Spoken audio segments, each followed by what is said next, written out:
কৃষ্ণার বয়স 28। বছর 3 ধরেই বিয়ের জন্য খোঁজ খবর চলছে। বার কয়েক ঠিক হয়ে গিয়েও পরে ফোন করে জানিয়েছে ছেলের মত নেই। মনে মনে কৃষ্ণা কারণটা বোঝে। সমরের সঙ্গে তার আলাপ হয় বছর খানেক আগে। তুমি প্লিজ এভাবে জেদ করো না। ভালো তো তুমিও আমাকে বাসো, আমি তো তার দোহাই দিয়ে তোমাকে কিছু বদলাতে বলি। আমি নিজের জন্য কিছু বলিনি, সমস্যাটা আমার মায়ের। চোখের ঠিক সোজাসুজি একটা আয়না, সেই আয়নায় নিজের মুখ দেখতে পায় কৃষ্ণা। রোদে পোড়া পিচের রাস্তার মতো মুখ। সমস্যা একটা আছে আর সেটার সমাধানও আছে। শুধু তুমি রাজি থাকলে বিয়েটা হবে, না হলে আমি রাজি আছি।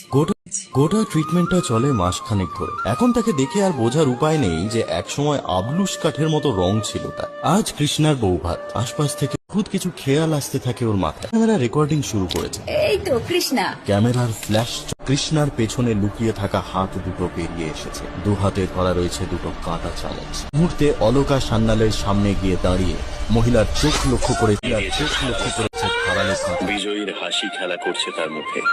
ঘন কালো গায়ের রং নিয়ে জন্মেছিল মেয়েটা। বাবা নাম রেখেছিলেন কৃষ্ণকলি। কালো তারে বলে গায়ে লো, মেঘলা দিনে